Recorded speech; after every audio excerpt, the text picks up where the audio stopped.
नमस्कार, शुभ संध्या, जय हिंद, जय भारत। एक बार फिर वैभवी हाजिर है किरदार जिंदगी के साथ। हर बार वादा करके जाती हूँ कि हर बुधवार एक नए किरदार को मिलवाने लेकर आऊंगी और आह, लगातार मैं अपना वादा पूरा कर रही हूँ। आज भी एक इस पेशकश में बहुत ही शानदार किरदार से आपकी मुलाकात होगी और रविवार को आपने उन्हें थोड़ा सुना भी है। लेकिन हम रह नहीं पाए और हमें लगा कि हमें उन्हें ज़्यादा सुनना चाहिए, उनके बारे में ज़्यादा जानना चाहिए। इसलिए हमने उनको अपने किरदार ज़िंदगी में शामिल किया और शायद वो शामिल हो पाए क्योंकि वो इस कहते हैं ना कि हर एक व्यक्ति जो होता है वो किरदार ज़िंदगी में नहीं आ पाता, किरदार ज़िंदगी में वही आता है जो किरदार ज़िंदगी के लायक होता है। तो आज हम ऐसे व्यक्तित्व को पाकर धन्य हैं। तो किरदार ज़िंदगी में आने के वो लायक नहीं हैं, किरदार ज़िंदगी में आकर उन्होंने हमें एक लायक मुकाम दिया है। एक ऐसे व्यक्तित्व से हम बातचीत कर रहे हैं जिन्होंने 2014 से एक मुहिम चलाई है, जिसमें आपने देखा होगा बहुत सारे ऐसे बुजुर्ग, ऐसी महिलाएं, ऐसे बच्चे होते हैं जो सड़कों पर पड़े होते हैं और कोई उनकी सुध नहीं लेता। लेकिन ये ऐसा व्यक्तित्व है जो न सिर्फ उनकी सुध लेते हैं बल्कि उन्हें अपने आश्रय में ठिकाना देते हैं। और आपका नाम है यश, प्रेरणा, पराशर, रक्त मित्र। रक्त मित्र के नाम से आप मशहूर हैं और आप एक समाज सेवी हैं, साथ ही आप संस्थापक हैं निराश्रित सेवाश्रम इंदौर के।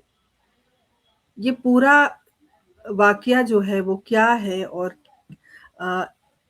126 लोगों को, देखिए एक व्यक्ति को अगर आप एक टाइम खाना खिलाते हैं, एक समय उनको पूछते हैं तो आप 10 लोगों को कहते हैं कि मैंने किसी को खाना खिलाया।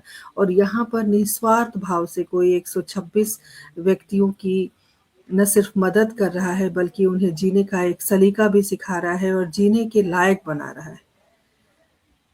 तो हमें लगा कि हम इस व्यक्तित्व से ज़रूर दोबारा मुलाकात करें और उनके बारे में हम ज़रूर जानें कि इतनी छोटी उम्र में वो प्रेरणा कहाँ से आई जब आप किसी को सड़क से उठाकर एक आशियाने में लेकर आते हैं, वहाँ पर आप उनकी ज़रूरत की सारी जो चीज़ें हैं वो मुहैया कराते हैं और उनकी देखभाल करते हैं। तो ये व्यक्ति बहुत विशेष है, बहुत ख़ास है क्योंकि अपने लिए तो सभी जीते हैं, जो दूसरों के लिए जीता है, जीना उसी का नाम है। तो चलिए, जीना उसी का नाम है, हम आज आपको मिलवाते हैं हमारे यश जी से। यश जी, बहुत-बहुत स्वागत, अभिनंदन करती हूँ हमारे इस कार्यक्रम में आप आए, कार्यक्रम की शोभा आपने बढ़ाई। हम तहे दिल से नमस्कार। शुक्रिया अदा बहुत करते बहुत धन्यवाद। आपने मुझे इस लायक समझा कि मैं आज फिर से आपके साथ जुड़ पाया। देखिए, मुझे लगता है थोड़ा-सा करेक्शन करना पड़ेगा। हम बहुत सौभाग्यशाली हैं कि आप जैसे युवा हमारे साथ जुड़े हुए हैं और इस मंच की शोभा बढ़ाने के लिए आप हमारे बीच हैं और हमेशा हम हीरों को तलाशते रहते हैं। तो आज एक और हीरा, 183 एपिसोड लेकर आज हम यहाँ मौजूद हैं और 183 मेरी एक माला है यश जी, उस माला में 183 पन्ने हीरे जवाहरात एकत्रित हो गए हैं आज। तो मेरे लिए ये बहुत खुशी का विषय है और मैं पुनः आप पूरी टीम की ओर से आपका अभिनंदन करती हूँ। और बहुत बहुत धन्यवाद। जिस तरह से आप दूसरों की सहायता करते हैं, दूसरों के लिए कार्य करते हैं, देखिए ये एक बड़ी बात है। अपने लिए, जैसे कि मैंने कहा, सब जीते हैं, जो दूसरों के लिए जीता है, जीना उसी का नाम है। तो बातचीत को हम आगे बढ़ाते इससे पहले काव्य हिंदुस्तान अंतर्राष्ट्रीय साहित्य समूह से जुड़े हैं और वो आपको नमस्कार कह रहे हैं, तो मैं आपका बहुत-बहुत जी अभिवादन नमस्कार। करती हूँ, स्वागत करती हूँ और धीरे-धीरे लोग हमारे साथ जुड़ेंगे और बने रहिए क्योंकि एक बेहतरीन व्यक्तित्व से आज मुलाकात हमारी हो रही है, उनसे हम बहुत सारी बातें करेंगे। तो यश जी, सबसे पहले तो मैं चाहूँगी कि अब हमारे जितने भी आदरणीय डॉक्टर पुष्पलता तनेजा जी जुड़ गई हैं, बहुत-बहुत अभिनंदन, स्वागत करती हूँ। मैं चाहती हूँ अपने परिवार के बारे में आप हमारे दर्शकों को बताएँ, क्योंकि जब भी हम कार्यक्रम शुरू करते हैं, तो हम चाहते हैं कि जो किरदार हमसे जुड़ा है, वो अपने परिवार के बारे में हमसे बातचीत करे। हमारे दर्शकों को भी अपने परिवार के बारे में बताएँ। जी। मैं मेरे परिवार की बात करूँ तो निराश्रित सेवा आश्रम जो है यही मेरा परिवार है। और मेरे परिवार में जो है यहाँ पे 126 बुजुर्ग दादा दादी हैं। और इसके अलावा जो है लगभग 18 से 20 लोगों का यहाँ पे कर्मचारियों का स्टाफ है, वो भी मेरे परिवार का हिस्सा है। और इसके अलावा जो है मैं अपनी माता जी के साथ रहता हूँ जिनका नाम प्रेरणा है। जी, मुझे यही जानना था कि आपके नाम के आगे यश, प्रेरणा, पराशर लिखा रहता है और साथ में रक्त मित्र भी है। तो प्रेरणा जी।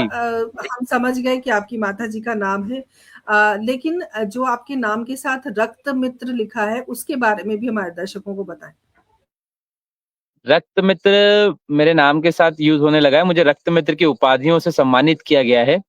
तो मैं रक्त मित्र शब्द का उपयोग करने लगा हूँ। रक्त मित्र का सिंपल सा फंडा यही है कि रक्त मित्र आपका वो मित्र है जब आपका कोई अपना साथ नहीं देता है, तब जो रक्त के मित्र हैं वो जो साथ नहीं होते तो फिर हम लोग साथ देते हैं। तो पूरे भारतवर्ष में रक्त मित्र नाम से एक ब्लड डोनेशन चेन चलती है, जो मैंने 2011 में स्टार्ट की थी, जिसका नाम रखा था रक्त मित्र इंडिया फाउंडेशन। और रक्त मित्र नाम से ये जो काम है ये पूरे भारतवर्ष में हो रहा है, जिसमें कई लाखों डोनर्स जुड़े हुए हैं जो यहाँ पे ब्लड डोनेशंस को लेकर हेल्प करते हैं। ये फ्री ऑफ कॉस्ट मतलब फ्री में ये सब सेवाएं संचालित है, इसलिए इस प्रोजेक्ट को हमने रक्त मित्र नाम दिया था। और आज भी ऐसा ही है कि रक्त मित्र इज द लास्ट ऑप्शन। मतलब आप पहले अपने परिवार, अपने दोस्त, अपने नियर डियर लोगों से बात करें, अगर वो आपकी ब्लड में आपकी मदद नहीं कर पा रहे हैं तो रक्त मित्र इज अ लास्ट ऑप्शन। हम आपके साथ हमेशा साथ जुड़े रहेंगे, इसलिए वो रक्त मित्र शब्द मेरे साथ जुड़ गया है वो।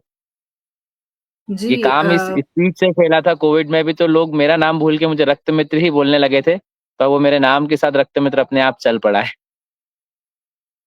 जी, जब पिछली बार जब हमारी मुलाकात हुई थी, जब हम परिचर्चा में साथ थे, तो डॉक्टर कौर ने पूछा था कि रक्त मित्र के बारे में मैं जानना चाहती हूँ, तो मुझे लगता है कि आज का कार्यक्रम अगर डॉक्टर कौर देख रही होंगी तो उन्हें पता चलेगा कि रक्त मित्र क्यों कहते हैं आपको। अ, जी।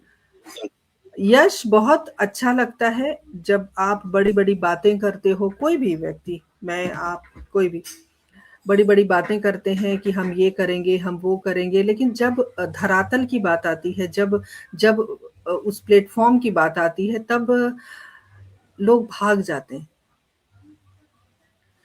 उस समय जी। आप खड़े हैं, 126 लोगों का लालन-पालन आप कर रहे हैं, ये कोई छोटी बात नहीं है, कोई एक व्यक्ति को पालना आज के समय में इतनी महँगाई है, बहुत मुश्किल होता है। तो ये ख़्याल आपके मन में कैसे आया कि जो सड़क पर लोग पड़े हैं, उनको मैं उठाकर लाऊँ और इस तरह से एक सेटअप तैयार करूँ, जहाँ पर वो मुख्य धारा से जुड़ पाएँ, वो अपनी अपने जीवन का जो समय है, वो समय वो अच्छे से गुज़ार के जाएँ। ये विचार कब आया आपके मन में और क्यों आया? देखिए, मैंने जैसा आपको बताया कि 2011 से मैं ब्लड डोनेशन फील्ड में काम कर रहा हूँ। और मुझे ऐसा लगता है कि जो भी जरूरतमंद पेशेंट है उसको जब भी ब्लड लगता है, जब वो उसकी जीने मरने पे बात आ जाती है, अदरवाइज तो ब्लड लगता नहीं है सामान्य तौर पे। ऐसे ही 2014 में मार्च के महीने में मैं एक इंदौर का एक बहुत बड़ा हॉस्पिटल है, एम्बाय हॉस्पिटल, मैं वहां पे ब्लड डोनेशन करने जा रहा था, तो एक बुजुर्ग माता जी मुझे वहां मिली। तो मैंने उन माताजी से पूछा, उन्होंने मुझे रोका और मुझसे खाने के लिए पैसे मांगे। चूंकि मेरे पास उतने पैसे नहीं थे, तो मैंने उनको खाने के लिए बाहर से लेके 30 रुपए का जो भी था, मैंने उनको एक 5 रोटी सब्जी बना मतलब उनको लाके दे दी थी 30 रुपए की। आज भी याद है मुझे सब घटना है वो। उसके बाद मैंने अम्मा जी से पूछा कि अम्मा जी ये खाना आप कहाँ रहते हो, तो उन्होंने बोला मैं तो यहीं पड़ी रहती हूँ, मेरा कोई उठाने वाला नहीं है। पर उस दिन रात को तो मैं चला गया, पर मुझे रात भर नींद नहीं आई उनका चेहरा देख के कि अरे वो अम्मा जी अभी भी वहीं पड़ी होगी। ठंड का मौसम भी था, हल्का हल्का मार्च की स्टार्टिंग की ठंडे थी। तो अगले दिन है ना फिर मेरा मन हुआ कि यार मैं जाके देखूं अम्मा जी है या नहीं, तो मैं फिर टिफिन पैक करके घर से ले गया। मैंने वो अम्मा जी को फिर टिफिन दिया, तो मैंने उनसे फिर बैठ के 15-20 मिनट बात करी कि अम्मा आप कहाँ रहते हो। तो वो बोलने में भी बहुत सक्षम नहीं थी, पर ज्यादा कुछ बोल नहीं पा रही थी। उस समय मैं इंदौर के बहुत सारे ओल्ड एज होम मैं शुरू से जाता रहता था, जब मुझे लगता था कि दादा-दादी की याद आ रही, तो मैं इंदौर में बहुत सारे वृद्धाश्रम उस समय भी थे, मैं वहाँ जाता था। तो मैंने ऐसे 1-2 वृद्धाश्रम में बात करी कि भई ऐसी एक बुजुर्ग अम्मा है जो बेचारी बहुत परेशान है, या उनका कोई सँभालने वाला नहीं यहाँ पे है, वो चल भी नहीं पा रही है। तो उन जितने भी वृद्धाश्रम मैंने कॉन्टैक्ट करने की कोशिश की, सबके एक ही वो था, कहना था कि हम लावारिस लोगों को नहीं रखते हैं, हम लोग उनको रखते हैं जो जिनका कोई पता ठिकाना होता है, जो अपना काम स्वयं कर लेते हैं। मैक्सिमम लोगों का वृद्धाश्रम वालों को ये कहना था। और फिर मैंने पता किया कि निराश्रित जो लोग सड़क पे पड़े रहते हैं, बेघर हो गए, उनके लिए कोई शेल्टर है क्या? तो उनके लिए कोई शेल्टर ऐसी कोई व्यवस्था थी नहीं। और फिर मैंने क्या किया, उनको अम्मा जी को ऑटो में बिठाया और मैं अपने घर लेके आ गया। मैंने वो अम्मा जी को अपने घर रखा, लगभग 3-4 महीने मैंने अम्मा जी को अपने घर रखा और मैंने उनसे बात करी, पर वो बात उतनी हो नहीं पाती थी क्योंकि वो बोलने में भी सक्षम नहीं थी। और फिर ऐसा हुआ कि मेरी मदर ने भी मुझे सपोर्ट किया। जब मैं उनको लेके आ गया घर, तो मेरी मदर ने बोला कौन है? तो मैंने कहा कि इनका कोई है नहीं, हम इनको अपने साथ रखेंगे। तो मम्मा बोलती ठीक है। पर फिर 2-4 मतलब ऐसा समझिए कि 2-5 दिन बीते, थोड़ा-सा अनकंफर्टेबल हुआ। फिर मैंने फ़ेसबुक और उस समय ऑर्कुट का भी समय था थोड़ा बहुत, तो मैंने फ़ेसबुक पे ऐड डाला कि इस तरह का कोई बुजुर्ग मुझे मिला, इनको कहाँ पहुँचाया जा सकता है, तो ऐसे मुझे सलाह दीजिए। तो कई लोगों के ऐसे कमेंट आए कि यश भैया, एक व्यक्ति वहाँ पड़ा है, उसको भी ले जाओ, एक व्यक्ति वहाँ पड़ा है, उसको भी ले जाओ। तो कुछ लोगों ने फ़ोटो तक पोस्ट करी गुरु वहाँ पे मेरी कमेंट बॉक्स में। फिर मेरा दिमाग का ऐसा हुआ कि अरे यार, मतलब कितने लोग परेशान हो रहे हैं। तो पहली बार मैंने फिर एक किराए का छोटा-सा घर लिया, जो 2 कमरों का घर था, और मैंने वहाँ सबको उठा-उठा के लेके आया और कोशिश करी कि मैं इनका घर ढूँढूँगा और इनको यहाँ पे जीवन अच्छा दूँगा। तो कई मेरे पास जितने लोग उस समय मिले थे, सब बेड पे थे, कोई पॉटी कपड़ों में ही कर रहा है, कोई बहुत समय से नहाया-धोया नहीं, कपड़ों में ही गंदगी बहुत समय से। ऐसे लोगों को रेस्क्यू करना, मतलब उनको उठाना, ऑटो से उनको मतलब जो मैंने किराए का छोटा-सा घर लिया था 2 कमरों का, वहाँ रखना। मैंने मेरी मदर को बताया, तो मेरी मदर मुझे टिफ़िन पैक करके देती थी ताकि मैं टिफ़िन वहाँ दे दे दूँ और मैं अपने ऑफ़िस चला जाता था। ऐसी व्यवस्थाएँ होती, और शाम को आते तो सब गंदगी में भरे पड़े रहते थे। फिर मैंने एक बाई से बात करी कि आप इनको साफ-सफाई कर दिया करो ऐसे-ऐसे करके, तो उनको भी ऐसी बात हो गई, तो ₹3000 में बाई रख ली, ₹2000 मकान का किराया, और मम्मी टिफ़िन दे देती थी। तो ऐसे करके शुरुआत हुई निराश्रित सेवा आश्रम की। पहले तो नाम-वाम कुछ भी नहीं रखा था, लेकिन मन में था कि निराश्रितों के लिए आश्रय बना रहा हूँ, तो निराश्रित सेवा आश्रम बनाएँगे। और उसका बिल्कुल 1% ये उद्देश्य नहीं था कि इसको आगे बढ़ाया जाए। सिर्फ़ इतना था कि भाई जो लोग मिल रहे हैं, इनको ढूँढ के इनके घर पहुँचा देंगे, बाकी 4-5 लोग रखेंगे।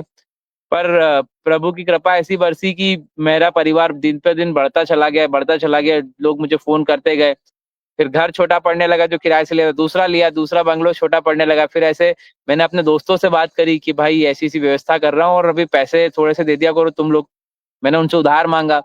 तो 2-3 दोस्त ने बोला यार तू एक काम कर, तू उधार मत ले, तू हमको भी इसमें जोड़ ले। तो सबसे पहले मेरे साथ मनीष निगम जी जुड़े, फिर संदीप शर्मा एक मेरे मित्र हैं वो जुड़े, पुष्पेंद्र जैन जुड़े, तो हम लोग 3-4 लोग जुड़ गए और उसका खर्चा-वर्चा चलाने में हम आपस में कंट्रीब्यूट करने लगे।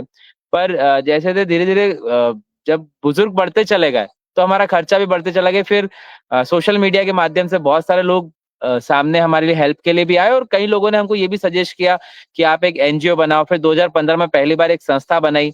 मतलब आश्रम 2014 में स्टार्ट हुआ और 2015 अक्टूबर में हमने संस्था के बारे में समझा, और एक प्रदीप गोडबोले अंकल थे, उनके मतलब वो रिटायर्ड पर्सन थे, तो उनकी एडवाइस पे हमने फिर संस्था बनाई। उन्होंने हमको बहुत सारा गाइडेंस दिया कि भाई ऐसे-ऐसे चलता है। क्योंकि उसके पहले कभी काम ही नहीं पड़ा कि एनजीओ क्या होता है, ये सब चीज़ों में इतना इंटरेस्ट था नहीं। बस ये था कि जो हो रहा है अपने से अपन मदद कर देते थे। कि एनजीओ शब्द पता था, क्या होता है ये पता था, लेकिन बहुत सारी चीज़ें टेक्निकलिटी उसकी नहीं पता थी।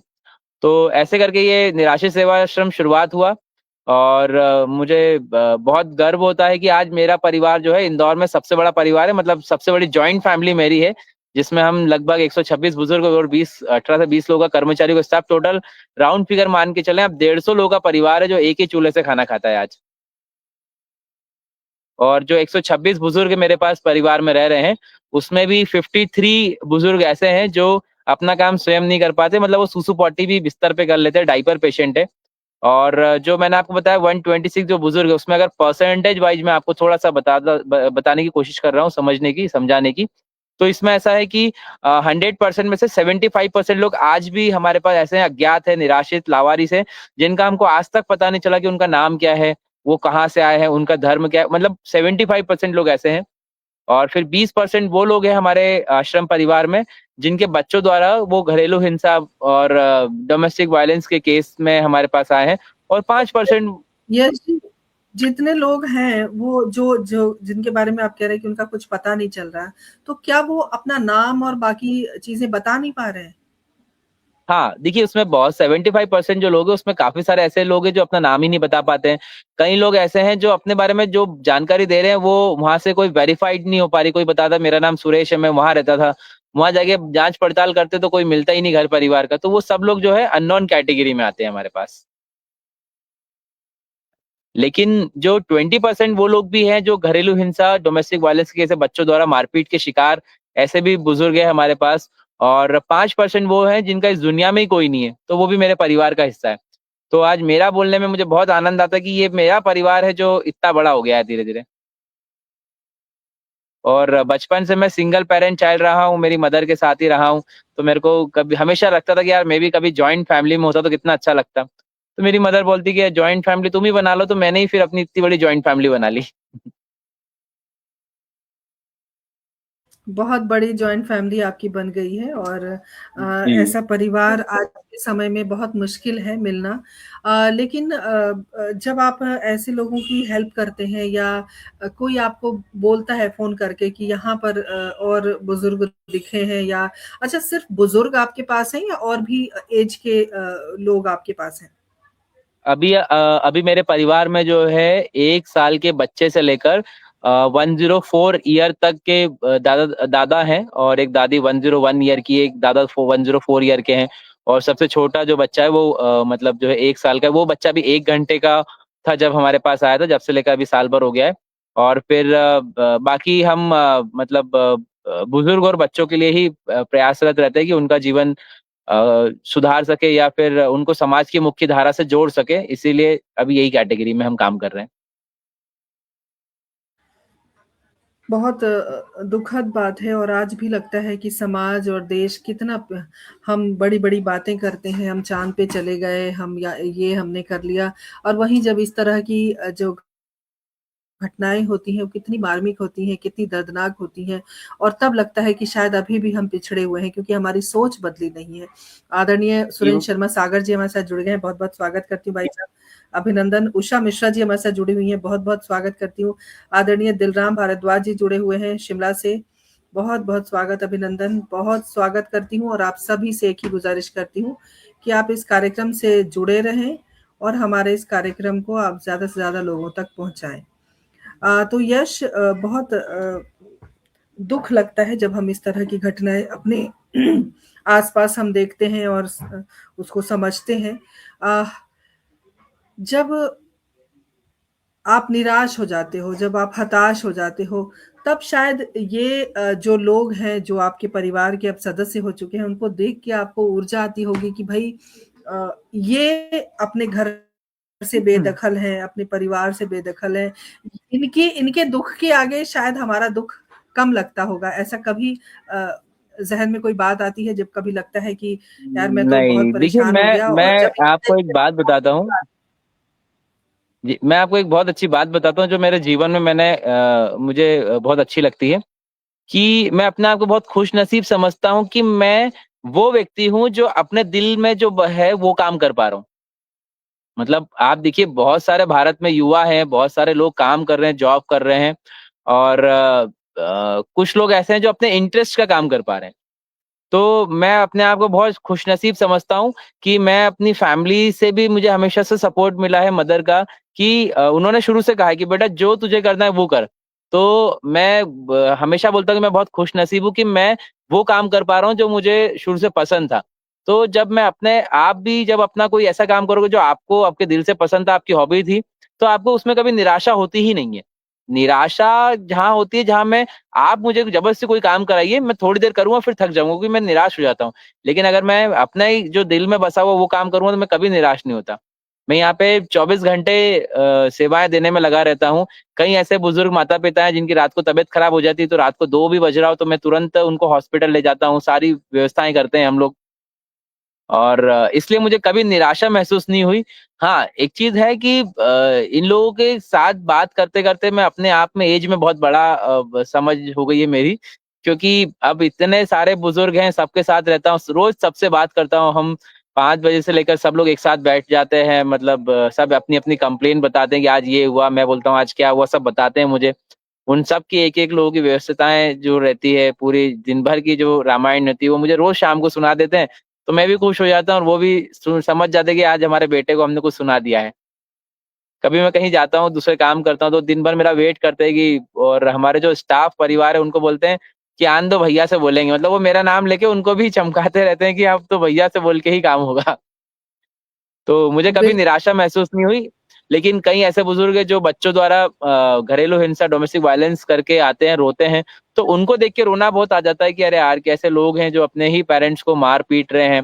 अभी एक रिसेंटली एक दादी को हमने रेस्क्यू किया, उनके बच्चे ने उनको एक थप्पड़ मारा था, तो इधर के दाँत तक तोड़ दिए थे। तो वो मैंने रेस्क्यू किया, उनका ट्रीटमेंट कराया, तो मुझे उस समय बहुत गुस्सा आया था कि यार कैसे लोग हैं। पर मैं कभी लड़ाई-झगड़े पे विश्वास नहीं करता, तो मैंने उनके बेटे को आज तक फ़ोन लगाया, ना उस बेटे का कभी फ़ोन आया कि मेरी माँ कैसी है। तो बहुत गुस्सा आता है कि कैसे लोग हैं जो अपने ही पेरेंट्स को मारने में कभी भी सोचते तक नहीं है। तो उनके उनको देख के मुझे बहुत पीड़ा होती है, बाकी बाकी कभी ऐसा मेरे मन में कभी नहीं आया कि मैं इस काम से थक गया हूँ, ऐसा मेरे मन में कभी नहीं आया। मैं तो अभी, और आपको बताऊँ जानकारी, मैं शायद मैंने पहले भी बताया था आपको, अभी तो हम पूरी एक बहुत बड़ा सेटअप, पूरी बिल्डिंग बना रहे हैं, जिसमें 500 बुजुर्गों के रहने की व्यवस्था कर रहा हूँ मैं, क्या कि बात है! ये बहुत सब समाज समाज के सहयोग से ये करेंगे हम। जी, ये जो अभी आप 126 लोगों की परवरिश कर रहे हैं, परवरिश पे हमारी बात हुई थी कि कैसे बच्चों को जी, लोग पाल रहे हैं, परवरिश नहीं कर रहे। ये आपकी बात थी जो उस दिन मेरे दिल को छू गई थी और इतना बड़ा सेटअप लगाना 126 लोगों का रहना, खाना और उनकी सारी व्यवस्थाएँ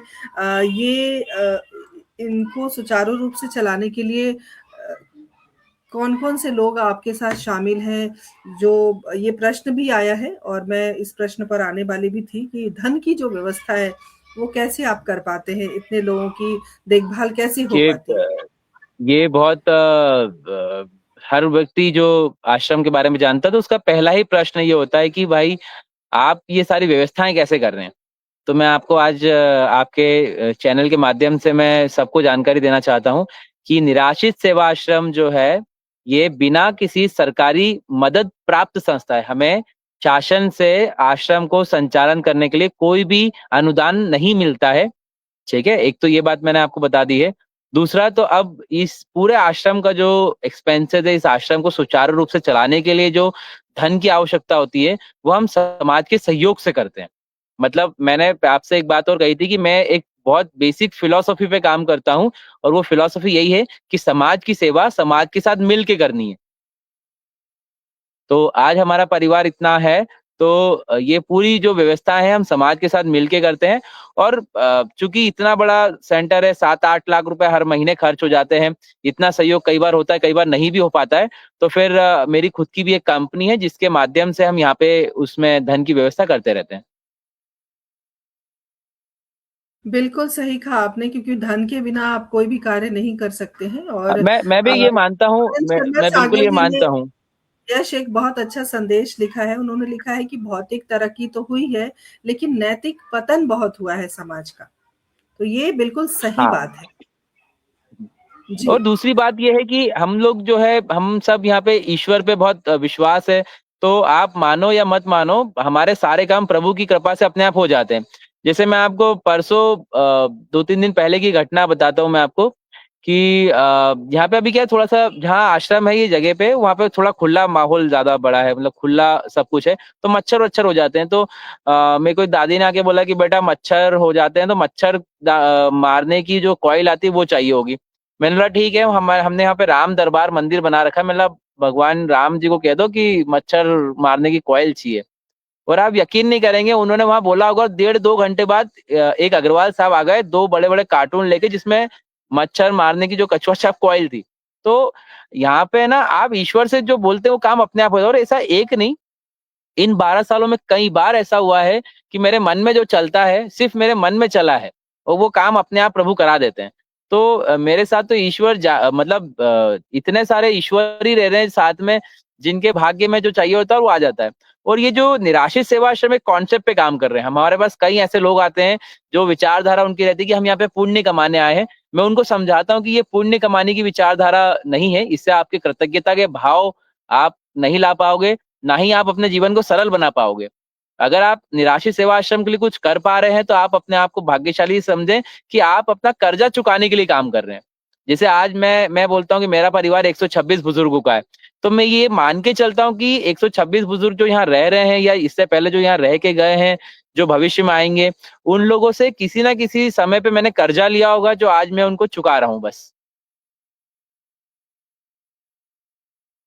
ये बात आपने बिल्कुल सही कही, और ये बात सनातन धर्म से जुड़ा हुआ है, और ये जो वाकया है और ये जो बात है, ये कहीं न कहीं हमारे धर्म शास्त्र में भी है कि पूर्व जन्म के कुछ कर्म होते हैं, उस कर्म को हम चुकाते हैं इस जन्म में।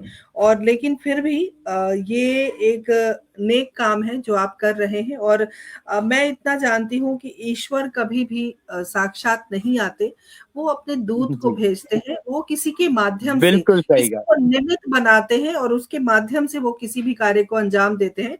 तो जिस तरह से उन्होंने आपको चुना है इस कार्य के लिए, तो आप वाक़ई बहुत भाग्यशाली हैं, और आपसे देखिए, मैं बातचीत मैं अपने आप को इतना भाग्यशाली तो नहीं समझता हूँ, लेकिन एक बात और मैं बता दूं, जो लोग आश्रम में सहयोग करते हैं आश्रम को सुचारू रूप से चलाने के लिए, आप मानो या मत मानो, असली ईश्वर तो वही है।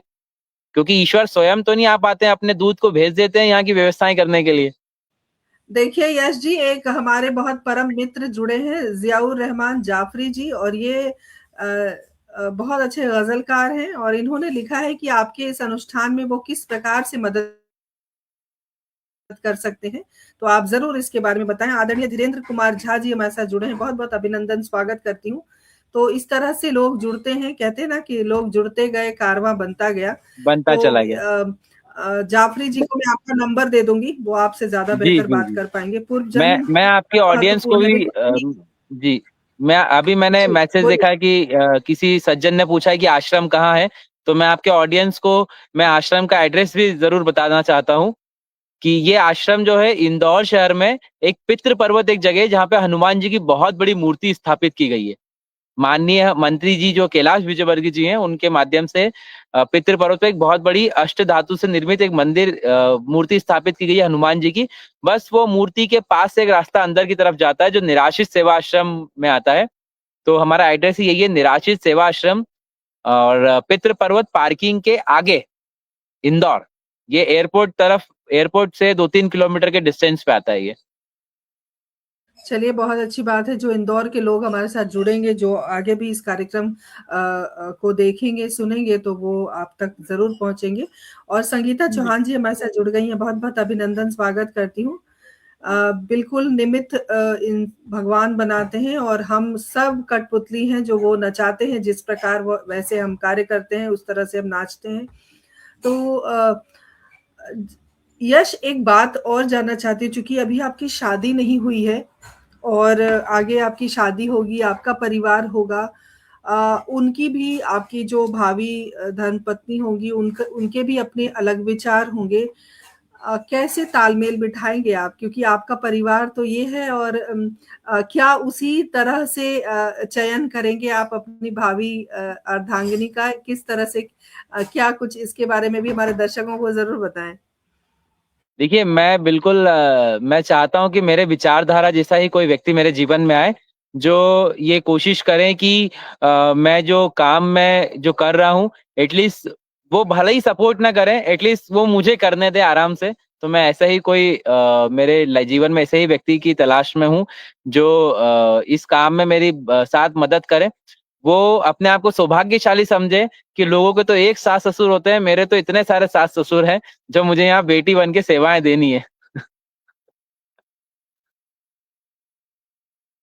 बिल्कुल, लेकिन एक सास-ससुर को झेल नहीं पाते हैं लोग, इतने सारे सास-ससुर को झेलना थोड़ा-सा मुश्किल होगा, लेकिन नामुमकिन देखिए, कुछ ये नहीं होता हमारी है। हमारी विचारधारा, हमारी ये बहुत हमारी सिर्फ शुभकामनाएँ। विचारधारा हो गई है। जी, मैं बिल्कुल, सिर्फ बिल्कुल। इतना कहना चाहूंगा कि मैं सिर्फ इतना कहना चाह रहा हूँ कि सिर्फ हमने ये सुन के कहने लगे हैं कि हम एक सास ससुर को झेल नहीं पा रहे हैं। मैंने आपके शो में पिछली बार भी बताया था, कई सारे बुजुर्ग जो है अपने घरों में बहुत आनंद का जीवन ले रहे हैं। सिर्फ चुनिंदा बिल्कुल, कुछ बिल्कुल। मुट्ठी भर लोगों ने बोल दिया है कि हम हमारे सास बिल्कुल, ससुर को झेल नहीं पा रहे, तो हमने वो कहावत बना ली। बिल्कुल, लेकिन कई ऐसे लोग हैं जो बिल्कुल। अपने बच्चे और माता पिता का प्रेम अद्भुत मिसाल बन के हमारे सामने पेश करते रहते हैं। बिल्कुल सही कहा आपने और हम सब की बहुत सारी दुआएँ, शुभकामनाएँ हैं आपको, आपके जैसा आप चाहते हैं वैसी अर्धांगिनी आपको प्राप्त हो और जिस मिशन को इतने उद्देश्य से को लेकर आप इतने शिद्दत से चल रहे हैं, इतने आत्मीयता से चल रहे हैं, ईश्वर आपको उसमें बरकत दें और एक बार मन करता होगा यश कि 126 लोगों से ना ये आंकड़ा बढ़े ना। हम नहीं चाहते कि कोई अपने परिवार से दूर हो। ये जो एक टीस होती है मन में, वो टीस कभी-कभी बहुत परेशान करती है। हाँ, मैं आपको इसके बारे में एक जानकारी देता हूँ। मैं मैं खुद भी इस विचारधारा का व्यक्ति हूँ कि समाज में वृद्धाश्रम नहीं होना चाहिए। मैं खुद भी इस विचारधारा का व्यक्ति हूँ। लेकिन मैंने अपने यहाँ ये अनुभव किया है कि हम जिन लोगों के साथ काम कर रहे हैं, वो तो अपने बारे में बताने में सक्षम नहीं। मतलब कई ऐसे बुजुर्ग हैं जो डिमेंशिया जैसी बीमारी के कारण अपनी याददाश्त भूल बैठे हैं। कुछ ऐसे बुजुर्ग हैं जिनके बच्चे नहीं थे और वो मेहनत मजदूरी करके उन्होंने अपना जीवन यापन किया, लेकिन अब जीवन के अंत समय में ऐसा हुआ कि उनसे वो काम भी नहीं बन पा रहा है। तो वो जो लोग हैं, इस तरह के लोग हैं, उनके उनके पास एक ऑप्शन होना चाहिए। इसलिए निराश्रित सेवा आश्रम की शुरुआत की गई। इसके पहले मेरे विचार यही रहते थे कि मैं किसी प्रकार के वृद्धाश्रम को सपोर्ट नहीं करता हूँ, और मैं वृद्धाश्रम जाता था तो यही बात करने आता था कि आपके पेरेंट्स, आपके बच्चे आपको क्यों नहीं रख रहे हैं। लेकिन जब मैंने टेक्निकल चीजों को समझा कि वृद्धाश्रम क्यों है, तो आज भी मैं विरोध करता हूँ कि वृद्धाश्रम तो होने ही नहीं चाहिए। लेकिन निराश्रित आश्रम एक अलग कॉन्सेप्ट पे काम कर रहा है, जिनका कोई भी नहीं है, उनके लिए आश्रम है। तो हमारे पास अभी कई ऐसे बुजुर्ग हैं जो बीमारी के कारण अपना घर परिवार भूल गए हैं। बीमारी के कारण वो सड़क पे मजबूर हो गए हैं, कहीं कोई छोड़ गया है, या फिर समझे कि उनके बच्चे नहीं थे, बीमार हो गए, वो अकेले हो गए हैं। उनका अपना घर नहीं था, उनको कोई सँभालने वाला नहीं था। कहते हैं, एक बात आपको पता होगा कि पैसा ही सब कुछ नहीं होता है। मेरे पास कई ऐसे बुजुर्ग हैं, जिनके परिवार में कोई नहीं है, उनके पास पैसा था, तो वो पैसे के ढेर पे ही मर गए और कोई उनको पानी तक नहीं पिला पाया। तो एटलीस्ट ऐसी सब सिचुएशन से तो हम कोशिश कर रहे हैं कि जीवन में बुजुर्गों का जीवन थोड़ा-सा आनंदमय बना सकें। मैं आपको बता दूँ, 12 साल में लगभग 550 से ज़्यादा ऐसे बुजुर्गों का मैं अंतिम संस्कार तक कर चुका हूँ, जो जिनको मैं लेके आया, यहाँ पे सेवाएँ दी और वो हमें छोड़ के चले गए। बहुत तकलीफ भी होती है कि इतने सारे लोगों को जब हम माता-पिता समझ के सेवा करते हैं, वो रोज़ जाके बात करते हैं और एक दिन आता है कि वो हमको छोड़ के चले जाते हैं। बहुत रोना भी आता है कि अरे यार, ये अभी तो कल तक तो हम साथ में थे, खाना साथ में खाया। कई दादियाँ ऐसी हैं जो मुझे चम्मच से खाना खिलाती हैं, होली खेलते हैं, दिवाली मनाते हैं। आप हमारे इंस्टाग्राम पे वीडियोस देखोगे तो हम आप देखोगे कि हमने होली, दिवाली, इवन हम हर तरह के फेस्टिवल सेलिब्रेट करते हैं। अभी हमने जन्माष्टमी पे सबको आँखों पे पट्टी बाँध के मटकी फोड़ का कार्यक्रम किया, मतलब हर तरह का। तो बहुत दुःख होता है कि हम इतने सब साथ में रहने के बाद कोई छोड़ के चला जाता है। तो एक ये परिवार ही है कि हम काम कर पा रहे हैं एक परिवार बना के। यश, जब आप इतने बुजुर्गों के बीच बैठते हैं, जैसे कि आपने कहा होली दिवाली आप साथ में मनाते हैं और बहुत सारे त्योहार, एक उमंग होता है, उत्साह है और बहुत प्यार से मनाते हैं। कभी किसी दो व्यक्तियों में झगड़ा, माता पिता में या किसी हाँ, हाँ, जनरली होता और रहता है, वो झगड़ा होता रहता है। जब जब आपके पास हो, जैसे कहते हैं ना कि एक कोतवाल होता है जिसके पास लोग आते हैं और कहते हैं कि इसने मेरे साथ ये किया। तो इस तरह के किसी झगड़े का अगर आप ज़िक्र करना चाहें और बताएँ उस झगड़े के बारे में कुछ? देखिए, यहाँ पे ना बहुत सारे लोग रहते हैं और सब जो है अलग-अलग दिमाग के लोग होते हैं। सबने अपना-अपना जीवन जो है बहुत खुल के अलग तरीके से जिया है। अब जीवन के अंतिम समय पे अगर आप 10 अलग-अलग विचारधारा के लोगों को अगर साथ में रखोगे, तो लड़ाई झगड़ा तो होना जो है वो होता ही रहता है। लेकिन ये है कि इनकी छोटी-मोटी नोक-झोंक में भी आनंद आता है। क्योंकि दादियाँ जो है वो ज़्यादा लड़ लेती हैं, दादा लोग तो बेचारे शांत प्रवृत्ति के हैं, लेकिन दादियाँ जो है दिन भर कुछ ना कुछ इधर-उधर करके एक-दूसरे से लड़ती रहती हैं। और सबसे अच्छी बात क्या है कि वो लड़ने के बाद शाम को मेरे पास आके बोलती हैं कि इसने ऐसा बोल दिया, उसने ऐसा बोल दिया। तो ये चलता रहता है, फिर दोनों को समझा देता हूँ कि ठीक है, और फिर एक हो जाते हैं और फिर अगले दिन फिर लड़ लेते हैं। तो आप समझिए कि जब कहते हैं ना कि घर में अगर 4 बर्तन होंगे तो बचेंगे, मेरे यहाँ तो बहुत सारे बर्तन है, बचते रहते हैं।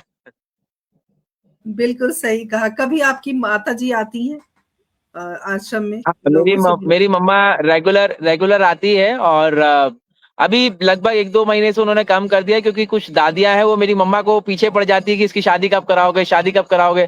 तो मेरी मम्मी बोलती है कि तेरी शादी के चक्कर में मेरा वहां जाना छूट जाता है, क्योंकि मम्मी बोलती है कि मेरे पास अब जवाब नहीं है देने के लिए, तो वो जा मतलब उन्होंने अभी कम कर दिया। बाकी वो फिर भी अभी भी देखा जाए तो वो हर 8-10 दिन में आती है और सबसे बातचीत करती है, और पूरा मतलब व्यवहार सबसे रहता है उनका, बातचीत सबसे है।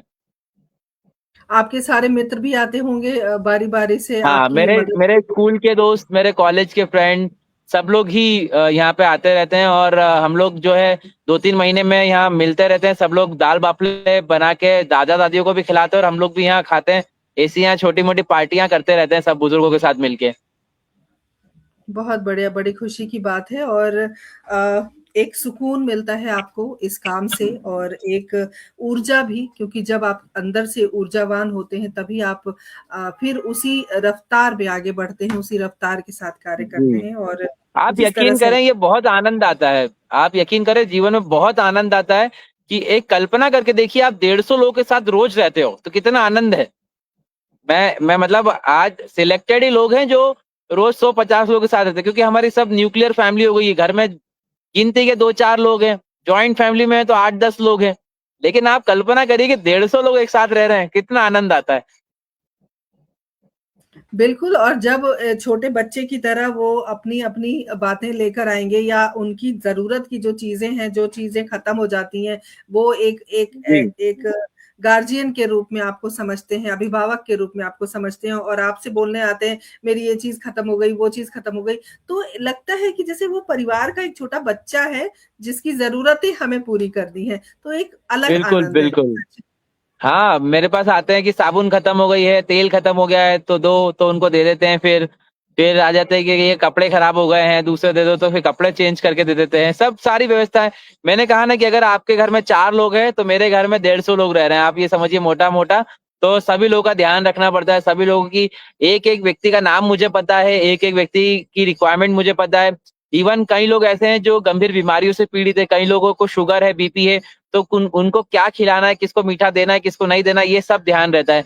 किसको कौन सी टैबलेट देना है, शाम को, सुबह खाने के बाद, खाने के पहले सबकी टैबलेट होती है। बीपी शुगर वालों की उनको टैबलेट देना होता है। एक दो दादियां हैं जिनको कैंसर पेशेंट है, उनका ट्रीटमेंट चल रहा है। और किसी को लीवर का प्रॉब्लम है, किसी को किडनी का इश्यू हो गया है। तो सबके ट्रीटमेंट रेगुलर चल रहे हैं। प्रभु की कृपा से जीवन में सबके जो संभव हो सकता है उनका इलाज भी चल रहा है। सब लोग का सब कुछ चलता रहता है यहाँ पे। बहुत अच्छी जानकारी आप दे रहे हैं। बहुत अच्छा लग रहा है आपको सुनकर। हमारे साथ आशा साहनी जुड़ गई हैं, मऊ उत्तर प्रदेश से, अभी हरिद्वार से जुड़ी हैं। लिखा है सराहनीय कदम। और रितांबरा सिंह जी हमारे साथ जुड़ गई हैं, बहुत-बहुत अभिनंदन करती हूँ। हमारे साथ प्रणव भारती जुड़ गई हैं, बहुत-बहुत स्वागत अभिनंदन करती हूँ। और यश, जिस तरह से आप बता रहे हैं उनके बारे में, और कभी जैसे कि आपने कहा कि बहुत सारे लोग हैं जो जिनको याद नहीं रहता, डिमेंशिया के पेशेंट हैं, या अल्जाइमर जिसको कहते हैं, याददाश्त चली जाती जी। है, वो इनिशियल पीरियड होता है, डिमेंशिया का छोटा रूप होता है अल्जाइमर। तो जब जी। इस जी। तरह के लोग आपके साथ आपके परिवार में हैं, कभी-कभी डर भी लगता होगा कि वो अगर किसी तरह से अगर आश्रम के बाहर चले गए तो वो तो आ भी नहीं पाएँगे, तो बड़ी आपको चौकसी रखनी पड़ती होगी आश्रम के आस-पास? हाँ, बिल्कुल। ये जो कैंपस है पूरा बाउंड्री करा हुआ कैंपस है, जालियां लगी हुई है। और गेट पे भी गार्ड बैठता है, हमेशा लॉक लगा रहता है ताकि मेंटल डिस्टर्ब पेशेंट या ऐसे पेशेंट बाहर ना जाए, ताकि कोई समस्या ना हो। क्योंकि जब भी कोई बुजुर्ग हमको सड़क पे पड़ा हुआ मिलता है तो हमारी पहली ड्यूटी होती है उसको रेस्क्यू करके ट्रीटमेंट करा के पुलिस को इन्फॉर्म करना। तो हम ये सारे जो पेशेंट हम लेके आते हैं उसका एक रिकॉर्ड पुलिस थाने में हमारा कंप्लीटली होता है। किसी की डेथ हो जाती है तो पुलिस थाने में इन्फॉर्मेशन देनी होती है। तो हर एक व्यक्ति जो यहाँ रह रहा है उसका सबका रिकॉर्ड जो है, हमारे जो पुलिस स्टेशन जो हमारे थाना क्षेत्र लगता है उसमें पूरी तरीके से हम रिपोर्ट करके ही ये इतना बड़ा आश्रम को संचालित कर रहे हैं। कई बार ऐसा भी देखा गया है कि माँ-बाप जो है बच्चे मतलब वो हो सकता है वो डिमेंशिया के कारण वो भूल के घर से भटक गए, लेकिन बच्चे भी अच्छे होते हैं जो पुलिस थाने में कंप्लेन कर देते हैं, गुमशुदगी लिखवा देते हैं। अब हमें मिल गए, अगर हम बिना सूचना रख लेंगे तो वो तो कभी अपने बच्चों के पास पहुँच ही नहीं पाएँगे। इसलिए हम भी पुलिस को सूचना देते हैं, गुमशुदगी जो हुई है वो उसमें रिकॉर्ड में देख लेते हैं। तो कई बार ऐसा देखने को मिला है कि हमारी सूचना दी और सामने वाले ने भी सूचना कर रखी, तो वो उनको जानकारी मिल जाती है कि आपके पेरेंट्स यहाँ हैं, तो वो लेने भी आ जाते हैं। तो बहुत मज़ा आता है कि जब पेरेंट्स अपने घर चले जाते हैं। तो इसलिए पूरी जानकारी पुलिस को इन्फॉर्मेशन देनी ही होती है हमें। बिल्कुल सही कहा आपने। आदरणीय सुरेंद्र शर्मा सागर जी लगातार हमें सुन रहे हैं, उन्होंने लिखा हम अभी भी सुन रहे हैं आपको। बिल्कुल आपकी उपस्थिति हमेशा रहती है और मैं बहुत ऊर्जावान रहती हूँ आपकी और आदरणीय पुष्पलता तनेजा जी की उपस्थिति से। मुझे लगता है कि अब कार्यक्रम सुचारू रूप से चल रहा है। आशा साहनी जी ने कुछ लिखा है, मैं आपको पढ़ के जी। सुनाती हूँ। मेरी तुमसे गुजारिश है सरकार अभी सुन लो, पैसों की ही बारिश है सरकार अभी सुन लो, पैगाम मोहब्बत का कोई नहीं सुनता सुनता है, माँ बाप लावारिस है सरकार अभी सुन लो। बहुत सुंदर पंक्तियां और बिल्कुल माँ बाप लावारिस रूप में जो इस तरह से सड़कों पर मिलते हैं, ये बड़े दुख की बात है। और छोटे छोटे बच्चे भी मिलते हैं, जो आपने कहा 1 साल का 1 दिन का बच्चा था जिसको बाहर छोड़ दिया, तो वो मेल चाइल्ड या फीमेल चाइल्ड? जी। नहीं, वो मेल चाइल्ड है। एक बच्ची भी मिली थी जिसको अडॉप्शन करा दिया गया है। एक बच्ची 2018 में कोई व्यक्ति पन्नी में पैक करके फेंक के चला गया था एक बच्ची को। तब भी हम लोग ही उठा के लाए थे और उसका वीडियो भी बहुत वायरल हुआ था। तो वो बच्ची जिंदा थी और उसका एनआईसीयू में एडमिशन मतलब एडमिट करा के उसको गोद दे दिया गया। कोई कनाडा की फैमिली ने उसको शासकीय प्रक्रिया के माध्यम से उसको गोद ले लिया गया। और इसके पहले भी एक बच्चा और मिला था, लेकिन हम जब तक पहुंचे उस एक दिन के बच्चे को कुछ कुत्ते और सुअर ने नोच के मार डाला था। हम समय पे पहुंच नहीं पाए। तो ऐसी घटनाएं होती है और इंदौर में लोग मुझे जानते हैं तो वो प्रायोरिटी से मुझे फोन भी लगाते हैं और कई बार समय पे पहुंच जाते हैं, कई बार नहीं पहुंच पाते हैं। उसका दुख बहुत होता है। बट ईश्वर से प्रार्थना करते हैं कि ऐसा कभी हो ना किसी के साथ। और हमने एक संदेश भी दे रखा है कि किसी को लगता है कि वो अपने बच्चों को नहीं संभाल पा रहा तो हमसे संपर्क करे और हमें वो दे दें। इसकी जानकारी हम गुप्त रखेंगे, कम से कम बच्चा जीवित तो रहे। कई ऐसे क्या बात है! पेरेंट्स हैं कई बहुत ऐसे सुंदर संदेश। पेरेंट्स हैं जो बच्चों के लिए परेशान हो रहे हैं, तो हमने ऐसी व्यवस्थाएं भी कर रखी है 2-3 जगह पे कि आपको ऐसा लगता है कि आप अपने बच्चे को नहीं संभाल पा रहे हो, आप हमसे संपर्क करिए, हम पूरी जानकारी गुप्त रखेंगे, ये हम प्रॉमिस दे रहे हैं, ताकि आपका बच्चा जीवित रहे और वो एक अच्छा जीवन जी सके। तो ऐसी एक हमने यश, भी सोशल कैंपेनिंग कर एक रखी है। वाकया आपने बताया था अभी पिछले दिनों कि एक बेटा मंदिर में घसीटता हुआ लेकर आया था, अपनी माँ को छोड़कर गया। मैं चाहती हूँ कि जिस संवेदनहीनता की बात अभी हम कर रहे हैं, संवेदनशीलता खत्म हो गई है, समाज को एक आईना ये भी दिखाया जाए किस तरह से वो आपने उस काम को अंजाम दिया और वो उस बात को आपने हैंडल किया अपने हिसाब से।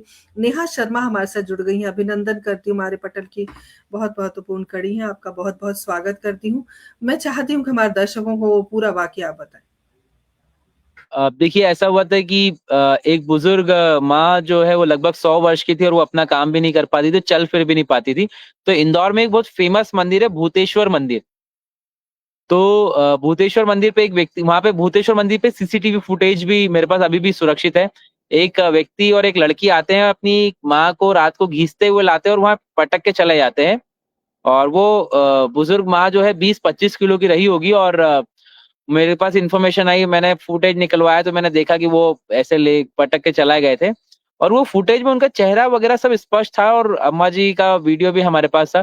फिर अम्मा जी को मैं खुद ही अपनी गोद में लेके आश्रम लेके आया और उसके बाद फिर ये हमारा फुटेज भी वायरल हुआ, हमारे वीडियो वायरल हुए कि कोई व्यक्ति अपनी माँ के साथ ऐसे कैसे कर सकता है।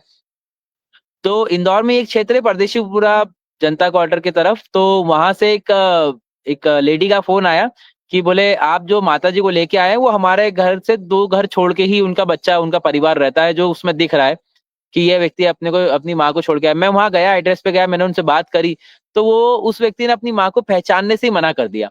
कि ये मेरी माँ ही नहीं है, मैं तो जानता ही नहीं हूँ, ये मैं हूँ ही नहीं। अरे फिर बाप मैंने रे! पुलिस में इन्फॉर्म किया और ये संदेश इतना इतना वायरल हुआ कि उनकी समाज के लोग उनके घर आके उनको टॉर्चर करने लगे कि तुमने अपनी माँ को छोड़ दिया, तुमने अपनी माँ को छोड़ दिया। तो समाज के डर के कारण वो आश्रम आया अपनी माँ को लेने के लिए कि मुझसे गलती हो गई, मैं अपनी माँ को ले जा रहा हूँ। तो मैंने कहा कि आप ऐसा क्यों कर रहे हो? जब मैं आपके घर आया था आपने तो मना कर दिया था। तो बोले नहीं, मैं अपनी माँ को ले जाना चाहता हूँ। मैंने कहा कारण तो बताओ। बोले सब समाज वाले मेरे पीछे पड़ गए हैं, इसलिए मैं ले जाना चाह रहा हूँ। तो उस समय मैंने माताजी को उनको दिया नहीं था क्योंकि उनके अंदर मतलब आत्मग्लानि के उनको भाव नहीं थे। उनको रिग्रेट, आत्मग्लानि नहीं थी, उनको हाँ, कोई रिग्रेट नहीं रिग्रेट हुआ फील कि नहीं हो मैंने रहा था। गलती करी है। उनको बस ये लग रहा समाज था के कि समाज दबाव में वाले वो मुझे क्या लेकर जा कहेंगे। रहे हैं। हाँ, इसलिए मैंने वो दिया नहीं। फिर माताजी ने अंतिम सांस भी हमारे आश्रम पे ली और मैंने पुलिस को इन्फॉर्म करके उनका व्यवस्थित रूप से विधि विधान से क्रियाक्रम करा और उनका एक पोता था उसको भी मैंने बुला लिया था कि मतलब आपकी दादी चली गई है, और तो उसका भी कहना था कि ठीक है हम कुछ नहीं कर सकते। तो फिर वो बाद में आया और फिर उसने भी सहयोग किया अंतिम संस्कार करने में। बाकी अगर कोई नहीं आता तो वो सारी व्यवस्थाएं हम तो कर ही देते हैं ऐसा। ऐसे बिल्कुल। कई केसेस हो गए हैं, अभी हाँ, हमारे यहाँ एक सरिता अम्मा है। आप देखो, मैं एक स्टोरी बताता हूँ, अभी अभी भी मेरे साथ ही रहती है सरिता दादी। उनका बेटा जो है वो श्रीलंका चला गया, पता नहीं क्या कारण रहा। और हुआ ये था कि वो बोल रहा है कि मेरी वाइफ जो है वो हॉस्पिटल में भर्ती है और मैं हॉस्पिटल में मेरी वाइफ के साथ हूँ, तो मेरी माँ को संभालने वाला कोई नहीं है। आप 2 दिन के लिए रख लो, 2 दिन में डिस्चार्ज हो जाए, ये मेरी वाइफ डिस्चार्ज हो जाएगी तो मैं अपनी माँ को घर ले जाऊंगा। मैंने बोला ठीक है, 2 दिन की बात है और मैं थोड़ा सा समझता हूँ चीजों को यार, कि व्यक्ति अगर अकेला है, अपनी वाइफ पर एडमिट है, तो माँ को कौन संभाला। 2 दिन के लिए मैंने इतना ही कहा कि एक काम करो, आप आधार कार्ड की फोटो कॉपी दे दो या आधार कार्ड दे दो, मैं फोटो खींच लेता हूँ। तो उसने कहा कि मेरी गाड़ी में आधार कार्ड रखा, मैं लेके आता हूँ। तो वो आश्रम के बाहर गाड़ी में आधार कार्ड लेने गया, जिसका 4 साल हो गए, वो आज तक आया ही नहीं। और हमने कांटेक्ट किया, उसने अपना फोन बंद कर लिया। दादी से पूछा कि दादी आपका घर कहाँ है, वहां जाके देखा तो वो तो बंदे ने घर ही बेच दिया और गायब है। उसकी वाइफ जिस हॉस्पिटल बताया वहां कोई पेशेंट ही एडमिट नहीं था। तो वो दादी आज भी हमारे पास रह रही है और वो रोती है कि उनका बेटा कब उनको लेने आएगा। बहुत तकलीफ होती है। मैंने कई बार समझाया दादी, वो आप हम वो बोलती है मेरे को बात करा दो। अब वो फोन ही बंद रहता है हमेशा, तो क्या बात करा दें। वो रोती रहती है बेचारी आज भी। मैंने उनको कई बार समझाया कि दादी वो आएगा जब हम बिल्कुल आपको भेज देंगे, पर आप रो मत। पर वो जब उनको अपने बेटे की देखिए याद आ यश, जाती है तब वो रोने लगती है। बिल्कुल यश, आप जिस तरह की घटनाएँ हमको बता रहे हैं और वो बिल्कुल एक चलचित्र की तरह सामने आँखों के चल रहा है और एक हमें एक सुन बहुत के फेमस इतना केस बुरा हमारा लगता है। इंदौर एयरपोर्ट का था। एक बहुत फेमस केस इंदौर एयरपोर्ट पे, एक व्यक्ति अपनी माँ को एयरपोर्ट पे छोड़ गया कि मैं आती हूँ, मैं आता हूँ थोड़ी देर में, तो वो अम्मा जी को हम लेके आए। एक और ऐसा एक व्यक्ति, एक टीचर है, जबकि एक इंदौर की रेप्यूटेड स्कूल में एक महिला टीचर है, जो अपने सास ससुर को उन्होंने घर से बाहर निकाल दिया प्रॉपर्टी के कारण, और वो अब हमारे यहाँ रह रहे हैं। तो उसी स्कूल के बच्चे उसी स्कूल के बच्चे आप समझिए, वो मेरे यहाँ आते हैं मतलब इंटर्नशिप के लिए। और वही शिक्षिका जो जो अपने सास ससुर को घर से बाहर निकाल गई थी, वो भी हमारे यहाँ आई इंटर्नशिप के बच्चों को लेके। तो मैंने उनका चेहरा देखा और मैंने, आप इतने इमोशनल क्यों हो गए? तो उनने तो कुछ बताया नहीं। जब वो चले गए तो वो जो ये दादी थी वीडियो उनने मैंने भी बताया कि ये देखी, मेरी बहू है। ये वीडियो मैंने भी देखी है सोशल मीडिया पे। जी, उसकी दादी थी उसी स्कूल की तो हाँ, मैंने भी वो देखी। हमारे यहाँ वो हमारे यहाँ अभी ऐसा ही केस हो चुका है। ऐसा ही एक केस हमारे यहाँ अभी हुआ रिसेंटली। तो कितने दुर्भाग्य की अ, बात है, कितने दुर्भाग्य बहुत की बहुत बात है। बुरी चीजें हो जाती है वेदनाएँ कई बार। कम होती जा रही हैं। हमारे साथ आदरणीय प्रणव भारती जी जुड़ी हुई हैं। इन्होंने बहुत सुंदर संदेश लिख के भेजा है, मैं चाहूँगी कि मैं ज़रूर पढूँ। युवा वर्ग इस प्रकार संलग्न है, बहुत सराहनीय आप जैसे युवा के लिए उन्होंने लिखा है, सराहनीय है आपका काम और आप सब आपके कारण सबको प्रेरणा मिल रही है। कितना कष्टकर है ये सारी चीज़ें जो आप बता रहे हैं।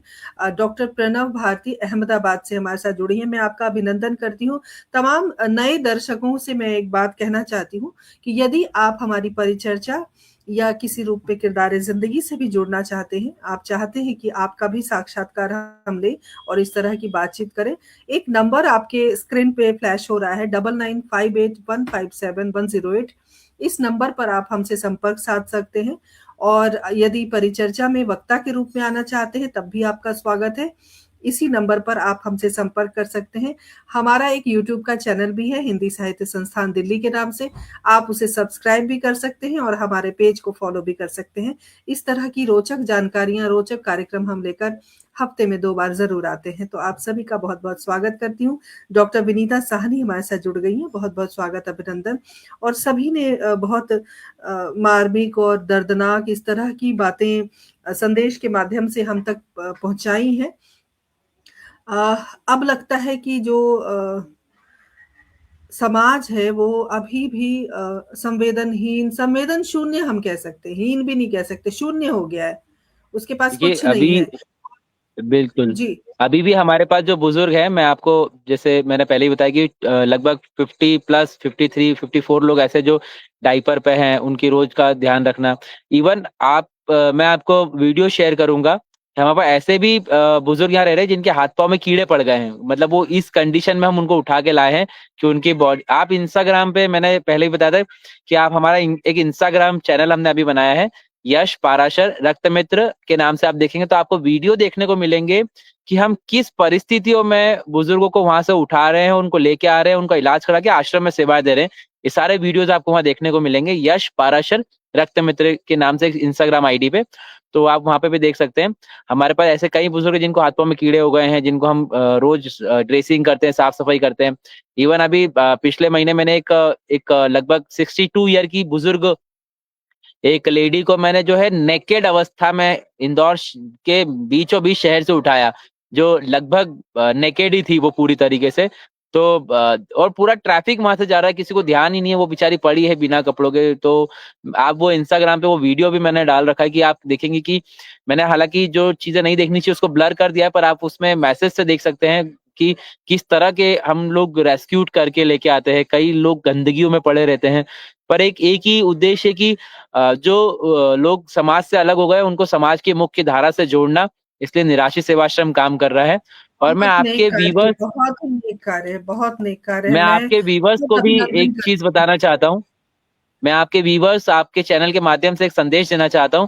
अगर आपको भी कहीं भी लगता है कि कोई निराश्रित व्यक्ति, लावारिस, निराश्रित कोई भी परेशान है, तो आप कोशिश करिए हम तक जानकारी पहुंचाने का। हम पूरी प्रयास करेंगे कि उनके जीवन को हम और अच्छा बना सके और हम उनको रेस्क्यू करके अपने साथ ही रखेंगे। निराश्रित सेवाश्रम में जो सेवाएं दी जाती है वो पूर्णतः निःशुल्क होती है। यहाँ पे किसी प्रकार का कोई भी चार्ज नहीं लिया जाता है, सारी व्यवस्थाएं निःशुल्क है।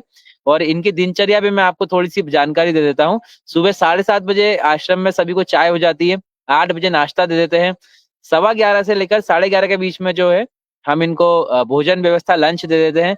फिर 4:15 बजे से लेकर 4:30 के बीच में चाय नाश्ता हो जाता है। और 7 बजे फिर 5 बजे इनके भजन होते हैं, दोपहर में टीवी देख लेते हैं, 7 बजे आरती होती है। 7:15 से 7:30 के बीच में जो है इनका डिनर हो जाता है और रात को 9 बजे दूध हल्दी पिला के सबको सुला देते हैं। अरे वाह! कितनी बढ़िया दिनचर्या है। अच्छा, आपके जी। परिवार में लड़कियाँ भी हैं, महिलाएँ भी हैं? जो हाँ, मान लीजिए जो कम उम्र की होंगी, तो अगर वो मानसिक रूप से परेशान हैं, तो जैसे उनके पीरियड्स वगैरह आते होंगे, उस समय भी बड़ी दिक्कत होती होगी उनको सँभालने में? हमारे पास लड़कियां भी है जो मानसिक रूप से विक्षिप्त है, और एक लड़की है जो हमने झाबुआ से रेस्क्यू की थी। तो उस लड़की की स्टोरी ये है कि मैं फोटो और वो नाम तो नहीं बता सकता, पर उसके साथ जो है मल्टीपल लोगों ने रेप अटेम्प्ट किया था, जिस वजह से वो गर्भवती भी हुई थी। और उसको वो समझ ही नहीं था कि उसके साथ क्या हो रहा है, मतलब उसकी मानसिक स्थिति इतनी भी अच्छी नहीं थी। वो आज भी मेरे परिवार का हिस्सा है। उसको हमेशा पीरियड्स होते हैं तो जो पैड वगैरह है वो सब हम लोग ला के देते हैं, ताकि वो हालांकि उसको लगाते भी नहीं आता। तो यहाँ पे एक स्टाफ में दीदी है, रेखा दी, वो उसको मदद करती है और हम पूरा प्रयास करते हैं कि उसका ध्यान रख सके। ऐसे हमारे पास 4-5 लड़कियां हैं जो पीरियड्स होते हैं, उनको पता नहीं रहता है, पर वो कपड़े जब गंदे होते हैं तो हमको पता चलता है कि ऐसा हो गया, तो हम फिर उनको पैड वेड जैसी सर्विसेज दे देते हैं यहाँ पे। ऐसा, वैसे मेरा एक बेसिक सिद्धांत है, मैं छुआछूत मानता भी नहीं हूँ, तो मेरे को तो वो सब चलता है। आपको सुनकर हम सभी बहुत स्तब्ध हैं और कभी-कभी ऐसा होता है कि शब्द कम पड़ जाते हैं और आदरणीय अ, प्रणव भारती जी ने लिखा है कि मैं अचानक ही जुड़ गई हूँ और यश को सुनकर घबराहट हो रही है। यह मनुष्यता समाज में फैले ऐसी उनकी आशा है। और डॉक्टर विनीता साहनी जी ने लिखा है, आप धन्य हैं।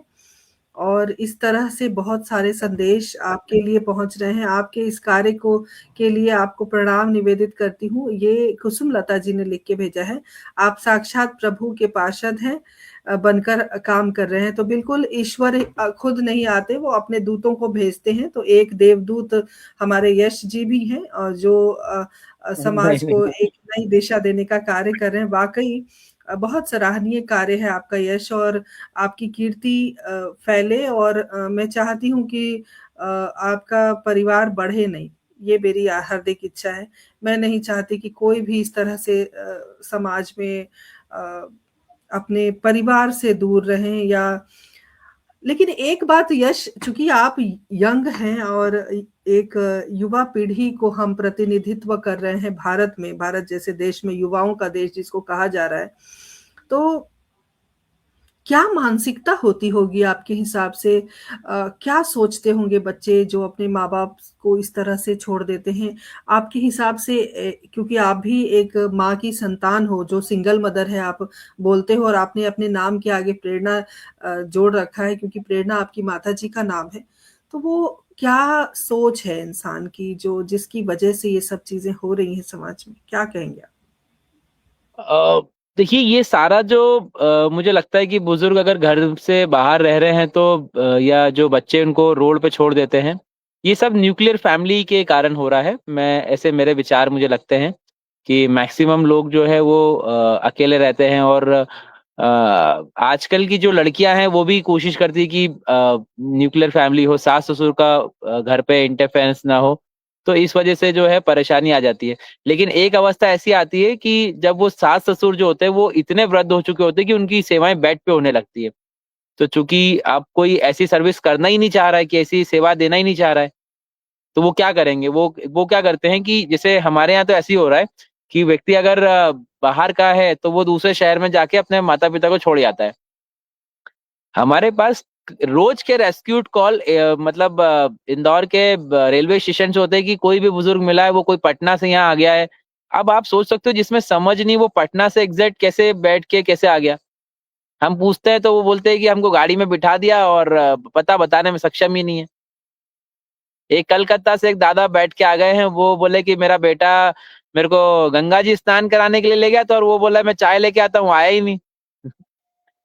तो आप देखो कि मतलब व्यक्ति को ये तो बिल्कुल भी नहीं है कि मेरे पेरेंट्स जिएँगे, मरेंगे, उनको कोई मतलब नहीं है।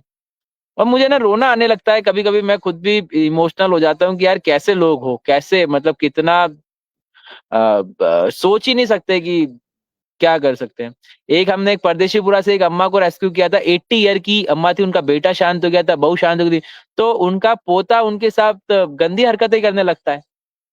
तो मानसिकता समझ रहे हो आप, 80 वर्ष की बुजुर्ग के साथ गंदगी हरकत करना, और वो बेचारी बुजुर्ग सह रही है, क्योंकि वो ना हाथ-पाँव में दम है, ना वो मारता भी है, और वो गंदी हरकतें भी कर रहा है। उनके नेबर हैं, एक पड़ोसी, उनने मेरे को सूचना दी, मैंने पुलिस को इन्फॉर्म किया। पुलिस के माध्यम से हमने वो अम्मा जी को रेस्क्यू किया, और वो लड़के को सज़ा हुई है। मेडिकल कराया, मेडिकल में आया कि वो जो पोता है वो इस तरह दारू पी के, वो उसको कुछ दिखता ही नहीं है फिर। तो बहुत मतलब हद से ज़्यादा बुरे लोग धीरे-धीरे होते जा रहे हैं, जिनकी संवेदनाएँ मर चुकी है, जिनकी भावनाएँ मर चुकी है। आप आज आज मैंने आपको एक केस डिस्कस किया इंदौर में। एक यंग लड़का, एक यंग लड़की साथ में रह रहे हैं, उसने उसको किसी रीज़न से गुस्सा आया, उसने मर्डर कर दिया, और मर्डर कर दिया, उसके साथ बॉडी के साथ हरकतें करी है। आप सोच सकते हो कि कितनी गंदी बात है ये सब। तो इंसानों में संवेदनाएँ मर चुकी है, बुरा दौर आ गया है कि व्यक्ति में मतलब कहते हैं ना कि सोचने समझने की शक्ति खत्म हो गई है। इंसान सच में पत्थर दिल हो गए हैं कि मैं ये नहीं बोल रहा हूँ कि पूरा समाज ऐसा हो गया है, लेकिन हाँ, हम भी उसी समाज का हिस्सा है जहाँ पे ये घटनाएँ हो रही है। ये बिल्कुल, कोई बिल्कुल। घटनाएँ समाज के बाहर की नहीं हम है। हम ये हम ये नहीं कह सकते कि सारे लोग ऐसे हैं, लेकिन हाँ, जो लोग भी ऐसे हैं वो मैंने मुझे लगता है इंसान कहलाने के लायक नहीं है, और ऐसे लोगों को रेस्क्यू मैंने कहा करके ना कि जंगल में छोड़ ऐसा देना चाहिए। उसका भी कोई समाधान नहीं, वो जंगल में ही जंगल खत्म कर देंगे। वो तो मैं बोल रहा हूँ ना कि शब्द ही नहीं मेरे पास, तो मैं क्या शब्द यूज करूँ अभी। मैंने कहा ना कि जी, बिल्कुल। हम, ये लोग भी वही है जो समाज का हिस्सा है, हमारे ही समाज में है वो लोग भी। ऐसा नहीं कि वो कहीं आसमान से टपके और उन्होंने हरकत की और वापस चले गए। वो भी हमारे आपकी तरह समाज का हिस्सा है। और दिक्कत है। मैं आपके चैनल के माध्यम से एक और जानकारी देना चाहता हूँ कि कई ऐसे बुजुर्ग हैं जो अपने बच्चों की मार खा रहे हैं, लेकिन वो समाज के डर से सामने आ ही नहीं पा रहे हैं। मेरे कांटेक्ट में एक ऐसी लिस्ट है कि व्यक्ति ऐसे बुजुर्ग है जो 80-85 साल में अपने बच्चों की मार खाते हैं, लेकिन समाज में इज्जत खराब ना हो इसके कारण वो बाहर नहीं निकल पा रहे हैं। तो मैं कोशिश करता हूँ कि उनके आजू-बाजू वाले उनका ध्यान रखें। बहुत ज़रूरी है, बहुत ज़रूरी है। जैसे आप जहाँ रहते हैं, हो सकता है कि आपके घर के आस-पास कोई बुजुर्ग हो, लेकिन आप जब भी उनसे मिलोगे, हो सकता है वो अच्छे से मिले। लेकिन उनके अंदर भी बहुत कुछ है सुनने के लिए, कि बच्चों के द्वारा परेशान हैं। कुछ कई लोग ऐसे हैं, तो मैं चैनल के माध्यम अच्छा से ये यश, ज यश एक बात और जानना चाहती हूँ, क्या सिर्फ इंदौर के जो लोग हैं जो निराश्रित हैं उनको आप आश्रय देते हैं, या भारत के किसी भी कोने से व्यक्ति आपके पास आ सकता है? भारत के किसी भी कोने से व्यक्ति हमारे पास आ सकता है। हमारे पास पूरा हिंदुस्तान बसता है। अभी हमारे पास जो है पटना से भी है, दिल्ली से भी है, कलकत्ता से भी है, बंगाल से, इवन उड़ीसा के भी है, और तमिलनाडु, कर्नाटक, मलयाली सब, क्योंकि हमारे पास अलग-अलग लैंग्वेज के लोग हैं। कन्नड़ भी है, मलयाली भी है, तमिल भी है, और बंगाली भी है, उड़िया भी है। अभी दिल्ली से एक रेस्क्यू आया है हमारे पास, उनके दोनों यश, पैर इस नहीं है। तरह से लैंग्वेज प्रॉब्लम को कैसे सॉल्व करते हैं आप? जी? हिंदी बोल लेते हैं तेलुगु वाले? नहीं नहीं, नहीं, जैसे अभी कन्नड़ वाली इंग्लिश? दादी है, तमिल वाले लोग हैं, ये हिंदी नहीं बोल पाते हैं। तो एक्चुअली क्या होता है कि प्यार की कोई भाषा नहीं होती है, वो इशारों से ही बात हो जाती है, क्या समझ भी बात जाते हैं और है! हमारा भी काम हो जाता है। क्या बात तो है! देखिए आपके लिए एक ये बहुत सुंदर प्यार की भाषा। संदेश आया है यश। यश, आपके लिए बहुत प्यारा संदेश आया है। लिखा है डॉक्टर तनेजा ने कि धन्य है तुम्हारी माता जिसने तुम जैसे संतान को अ, संसार में वो लेकर आई हैं, ऐसा उन्होंने लिखा है।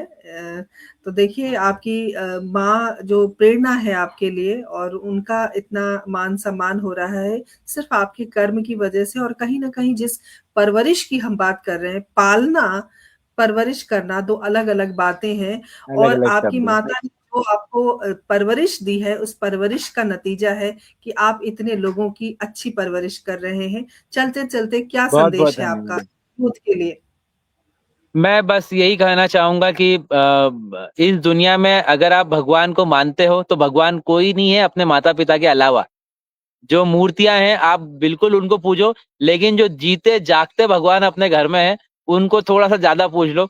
भगवान को दिया लगाओ, बहुत अच्छी बात है, मैं मना नहीं कर रहा हूँ, लेकिन अपनी माता, जो पिता जो घर में है, उनको प्रसाद ज़रूर दे दो।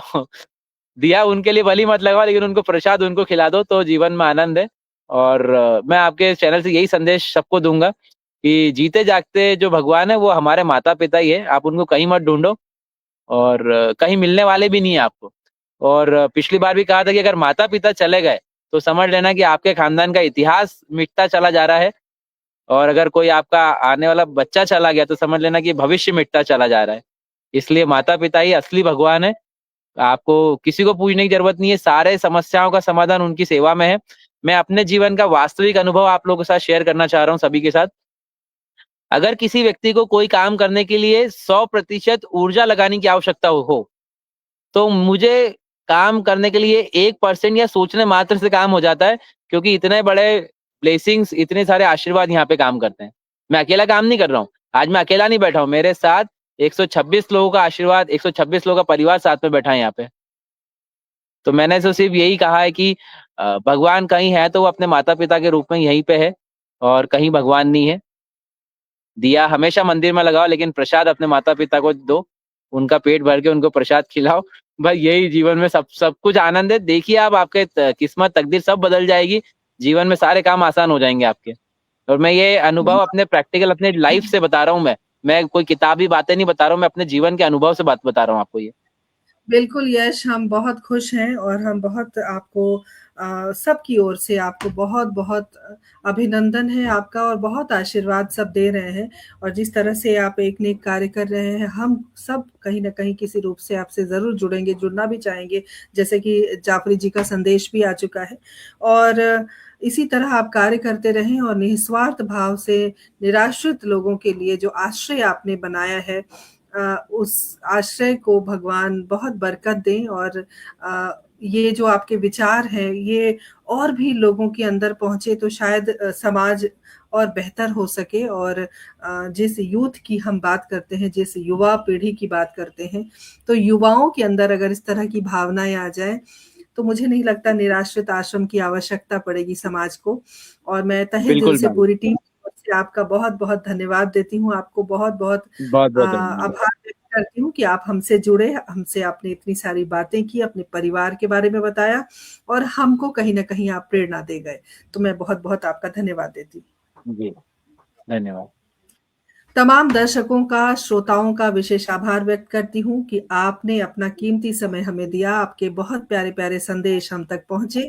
इसी प्रकार हमारे साथ कार्यक्रम से जुड़े रहिए, आगे भी हम नए-नए किरदारों से आपकी मुलाकात कराएँगे। परिचर्चा हम हर रविवार शाम 7 बजे लेकर आते हैं। परिचर्चा में भी आप भाग ले सकते हैं और